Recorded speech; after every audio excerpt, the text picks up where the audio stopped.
Insidiosa e difficile trasferta domani per il Castrum Favara che va a Ragusa, dove troverà una squadra che ha necessità di far punti soprattutto in casa.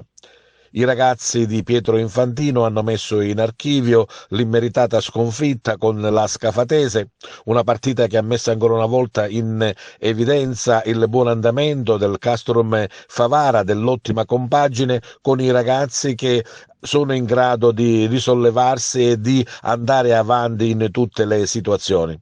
Questa settimana un intenso allenamento di preparazione per la trasferta di Ragusa che li vedrà giocare in un campo in erba naturale, quindi dalle tattiche e dalle disposizioni tecniche un po' diverse del consueto campo in erba sintetica.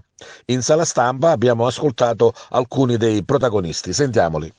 E domani andiamo a Ragusa con il coltello mezzo ai denti, come si suol dire, perché anche loro hanno bisogno di punti e non possiamo perdere terreno, quindi dobbiamo andare a fare risultato. Dicembre fa rima con mercato. Già diciamo, abbiamo salutato ieri con un comunicato stampa Adame Ouattara e Alessandro Russotto per le prestazioni che hanno fatto in questi mesi, e i giocatori si accaseranno in altre formazioni. Cosa si muove in casa giallo-blu?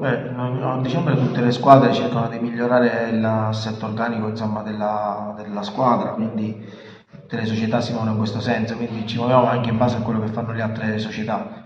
Questa è una situazione che si crea ogni anno, quindi, però rispetto, diciamo, a quello che abbiamo sempre fatto facciamo pochi movimenti ponderati ed equilibrati. Quindi sono andati via due giocatori, e ci sarà forse qualche altra uscita e subenderanno giocatori che faranno parte, diciamo,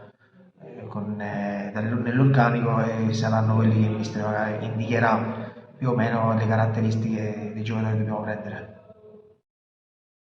Purtroppo settimana scorsa ho avuto il virus, l'influenza, e non sono potuto essere della partita. Sicuramente abbiamo fatto una partita tosta come sempre, ci siamo fatti rispettare, abbiamo dimostrato comunque il nostro valore, peccato solamente per il risultato.